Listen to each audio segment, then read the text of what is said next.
நண்பர்களுக்கு வணக்கம். Golden finches ப்ரீடிங்கில் ஏற்படுற சந்தேகங்களை ஃபஸ்ட் பார்ட்டில் நம்ம வழக்கமாக பார்த்துட்டோம். இப்போ ரெண்டாவது பார்ட் போடுறேன். இதில் முதல் கேள்வியாக, பானை யூஸ் பண்ணலாமா? நீங்கள் ஏன் நிறைய பாக்ஸ் மட்டும் யூஸ் பண்ணுறீங்க அப்படின்னு கேட்குறாங்க. பானை யூஸ் பண்ணலாம். எங்கள் ஏரியாவில் பாட்டினுடைய விலை கூட, பாக்ஸுக்கும் பாட்டுக்கும் உள்ள வித்தியாசத்தில் பாட்டை எங்களுக்கு தரானாகிடுது, பட் கிடைக்கல. அதனால் பாக்ஸ் கனூர் ஏற்கனவே வச்சுருந்தோம். அந்த ப்ரீடிங்கில் இருக்கிற பாக்ஸை டிவைட் பண்ணி நாங்களே அதை தயார் பண்ணி யூஸ் பண்ணிக்கிட்டு இருக்கோம். அதனால தான் பாட்டு வாங்கலை. பாட்டு கிடைச்சா தாராளமாக வைக்கலாம். இப்போ இருக்கிற சூழ்நிலைக்கு பாக்ஸை விட பாட்டு தான் சிறந்தது. ஏன்னா ஆக்சுவலாக அந்த பாட்டம் இருக்கிறதும் பாட்டினுடைய அமைப்பும் ப்ரீடிங்க்கும் சூப்பராக இருக்கும். அதனால் பாக்ஸை விட பாட்டே வைக்கலாம். அந்த பாட்டு எப்படி வைக்கிறது அப்படிங்கிறத பார்க்கலாம்.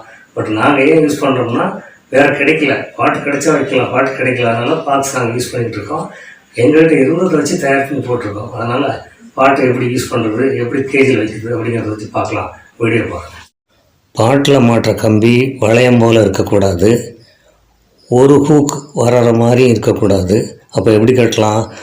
மொத்த கம்பியில் 2 ஓரமும் 2 ஹூக் வர்ற மாதிரி பானையினுடைய அளவு என்னவோ அந்த சைஸுக்கு சின்ன கட்டு கம்பியால் இந்த ஓரத்துக்கு ஹூக்குக்கும் அந்த ஓரத்துக்கு இழுத்து நல்லா கட்டிட்டிங்கன்னா இந்த பானையை எந்த கேஜில் வேணாலும் கட்டலாம், ஆடாது, நல்லாயிருக்கும். பாட்டுக்கு மேலே அவசியம் மூடி இருக்கணும். இந்த மூடி செராமிக்கில் இருக்கலாம், மண்பாண்டத்தில் இருக்கலாம், எதில் வேணாலும் வைக்கலாம். ஆனால் மேலே அவசியம் இம்பார்ட்டண்ட் மூடி இருந்தே தீரணும். இதை பாருங்கள், இது சிம் ஷீட், இந்த மாதிரி வச்சு யூஸ் பண்ணலாம். மேலே மூடுற மூடி லூஸ் இல்லாமல் இருக்கணும். லூஸாக இருந்ததுன்னா உள்ளே ஓடிப்போம். பேர்டு உட்காரும்போது உள்ளே போயிடுச்சுன்னா இன்குபேட்டிங் டைமில் முட்டை ஓடியும் பேர்டுக்கு ஆபத்து இருக்கும். பாட்டில் இருக்கிற ஹோல்ஸ் கீழே இருக்கக்கூடாது, பெருசாகவும் கீழவும் இருக்கக்கூடாது.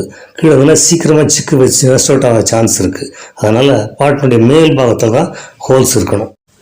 எங்கள் ஃபார்மில் ஜாவாவுக்கு தான் பார்ட்ஸ் மாட்டியிருக்கிறோம். பாருங்கள், மூடி செராமிக் மூடி, பிளாஸ்டிக் மூடி, சிமெண்ட் மூடி, மரத்தாலான அதாவது மர பிளேட், சின்ன சின்ன பிளேட்டை கட் பண்ணி அதையும் மூடி வச்சுருக்கிறோம். ஹோல்ஸ்லாம் பாருங்கள் டாப்பில் இருக்கும், கீழே இருக்காது. 2 கம்பி ஹூக்கு 2 கம்பி வர்ற மாதிரி ஹோல்ஸ் வச்சு எல்லாத்தையும் மூடி வச்சிங்கன்னா தான் நல்ல ப்ரீடாகும், பேர்டும் சேஃப்டியாக இருக்கும். வீடியோ பார்த்தீங்களா? அந்த மாதிரி யூஸ் பண்ணுங்கள். பாக்ஸை விட பாட்டு பரவாயில்ல. கிடைக்கிறவங்க அது மாதிரி யூஸ் பண்ணுங்கள். கிடைக்கலன்னா பாக்ஸ் வச்சுக்கலாம். ஒரு நண்பர் கேட்டிருக்காரு, நான் ஒரு பேர் தான் வளர்க்குறேன், எப்படி ஹீட் கொடுக்குறது அப்படின்னு கேட்டிருக்காரு. வீடியோ போட்டிருக்கேன், அதை பாருங்கள்.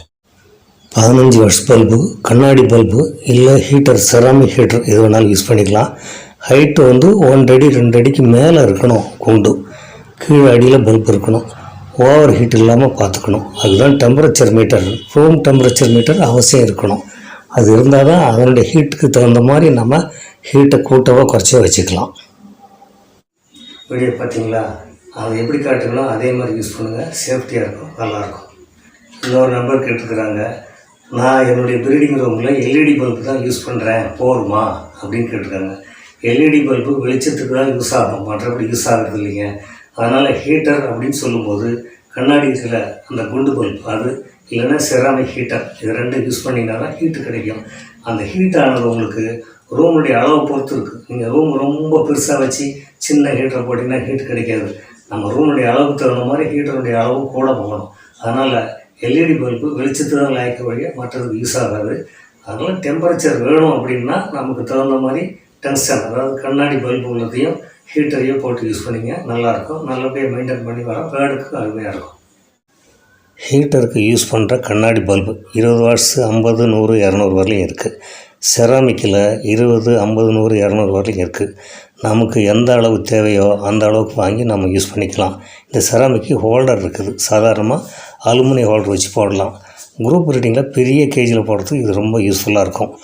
கண்ணாடி பல்பு சின்ன, அதாவது கேஜி கம்மியாக 4 பேர் 3 பேர் வச்சு வளர்க்குறவங்களுக்கு கண்ணாடி பல்பு இருக்கும். கண்ணாடி பல்பு அடிக்கடி கழட்டி மாட்டினா ஃபீஸ் போயிடும். பார்த்தீங்களா? இந்த பல்பு தான் 2 யூஸ் பண்ணணும், எல்இடி யூஸ் பண்ணக்கூடாது. இதை வச்சு யூஸ் பண்ணுங்கள், நல்லாயிருக்கும். ஒரு நண்பர் கேட்டிருக்காரு, ரூம் டெம்பரேச்சர் மீட்டர் அவசியமா அப்படின்னு கேட்டிருக்காரு. இந்த பேர்டு வளர்க்குறதுக்கு அது இருந்தால் தாங்க நம்ம அதை மெயின்டைன் பண்ணி அந்த பேர்டை நல்ல முறையில் கொண்டு வரலாம். ஏன்னு கேட்டால், இது ஹீட் அதிகமாக போனாலும் வளராது, ஹீட் கம்மியாக போனாலும் பேர்டுக்கு தொந்தரவு கொடுக்கும். அதனால் அதனுடைய அளவு தெரிஞ்சுக்கணும்னா நம்மளுடைய பார்வையினால் செஞ்சுக்க முடியாது. மீட்டர் இருந்தால் தான் 25 டிகிரி செல்சியஸுக்கு கீழே போகாமல் 35 36க்கு மேலே போகாமல் கண்ட்ரோல் பண்ணி ஹீட்டையோ அல்லது குளிர்ச்சியோ நம்மளால் கொடுக்க முடியும். அதனால் மீட்ரு அவசியம்தான் தேவை. அந்த மீட்ரு எப்படி யூஸ் ஆகுதுன்னு பாருங்கள். வீட்டில் இருக்கிற electronic wall clock date time heater காட்டக்கூடியது. இது மாடியிலேருந்து வர்ற ரூம் டெம்பரேச்சர் மீட்டர். ரெண்டிலுமே ரூம் டெம்பரேச்சருடைய அளவும் காட்டும். இது காற்றின் ஈரப்பதம் கொஞ்சம் கூடுதலாக காட்டும். டைம் இருக்குது, அவ்வளோதான். ஆக அதுங்க 28, மாடியில் 30.8, 2.8 கூடுதலாக இருக்குது. இங்கே 28 செல்சியஸ் தான் இருக்குது, மாடியில் 30.8. டைம்லாம் ஒன்று தான். 46% வந்து காற்றின் ஈரப்பதம்னு இருக்குது. மீட்ரு 2 மீட்டரையும் பார்த்தீங்களா? கிட்டத்தட்ட மாடியில் இருக்கிறதுக்கும் நாங்கள் கீழே இருக்கிறதுக்கும் வித்தியாசம் 2 பாயிண்ட் இருக்குது.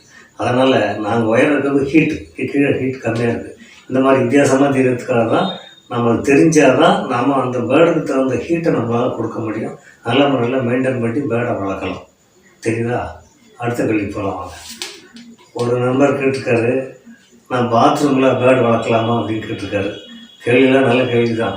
இப்போ பாத்ரூம் யூஸ் ஆகுதா யூஸ் ஆகலையான்னு எனக்கு தெரியல. நிச்சயமாக யூஸ் ஆகிற பாத்ரூம் வந்தால் அதில் யூஸ் பண்ணக்கூடாது. ஏன்னு கேட்டால் பாத்ரூம் யூஸ் பண்ணிங்கன்னா எப்பவுமே அது கூலாக இருக்கும். நீங்கள் வந்து வெயில் நாளில் வந்து ஹீட்ரு போட்டிங்கன்னா குளிக்கக்குள்ளே தண்ணி கிண்ணி போட்டுன்னா ஹீட்ரு பர்ன் ஆகும், பல்பு போட்டால் வெடிக்கும். அதனால் ஆபத்து இருக்குது. பாத்ரூமில் அது மாதிரி யூஸ் பண்ண முடியாது. யூஸ் பண்ணாத ஒரு பாத்ரூமாக இருந்தால் வெளிச்சம் இருந்து நல்ல காற்றோட்ட வசதி இருந்தால் தாராளமாக வச்சுருக்கலாம். சரி, பாத்ரூம் தான் இல்லையே கிச்சனில் வளர்க்கலாமான்னு நினைக்காதீங்க. கிச்சன்லேயும் அது மாதிரி வைக்க முடியாது. அதனால் பெட்ரூமு, கிச்சனு, பாத்ரூம் இதெல்லாம் யூஸ் பண்ண முடியாது. அதனால் இந்த பேர்டுக்கு தகுந்தால் நல்லா வெயில் வெளிச்சமாக இருக்கிற மாதிரியும் காற்றோட்டம் உள்ள இடமா பார்த்து தேர்ந்தெடுங்க. அப்போ தான் அந்த பேர்டு ப்ரீட் ஆகும். சம்மர் சீசனில் நீங்கள் ஃபாக்ஸ் பேனல், ஸ்ப்ரேயரு இதெல்லாம் போட்டு கூலிங் பண்ணுறாங்கிறீங்க. எங்களால் அது முடியாது. அந்த மாதிரி இருக்கும்போது என்ன செய்யலாம் அப்படின்னு சொல்கிறாங்க. தாராளமாக செய்யலாம், ஆகணும் இல்லை. எல்லாருமே ஃபாக்ஸ் ஸ்ப்ரே போட்டு தான் ஆகணுங்கிறது கிடையாது. சணல் சாக்கு இருக்குது இல்லையா, கித்தான், அந்த சணல் சாக்கை நல்லா நினச்சிட்டு ஃப்ளோரிங்கில் போட்டுக்கலாம். ஆனால் வாரம் ஒருத்தர் க்ளீன் பண்ணலைன்னா வாடை அடிக்கும். மேலே வந்து தென்னங்கீத்து போடலாம். இல்லைன்னா கிளாத் வந்து துணி கட்டலாம். கிரீன் கிளாத் இருக்குது, நல்லா கட்டலாம். ஷீட் உள்ள இடமா, தரம் உள்ள இடமா இருந்தால் கீழே பிளேவுட் தைக்கணும். ஆக மொத்தத்தில் ஹீட் இறங்காமல் பார்த்துக்கணும், அவ்வளோதான்.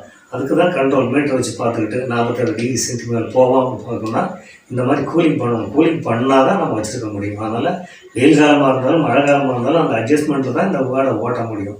அதனால் அது மாதிரி செஞ்சுக்கிங்க, அதுதான் பெட்டர். இந்த பேர்டு வளர்க்குறதுல ஏற்படுற சந்தேகங்களை ஃபோனில் கேட்காம வாட்ஸ்அப்பில் அல்லது கமெண்ட்ஸில் பதிவு பண்ணுங்கள். ஏன்னா ஃபோனை என்னால் அடிக்கடி அட்டன் பண்ண முடியாது. நன்றி, வணக்கம். அடுத்த வீடியோவில் பார்க்கலாம்.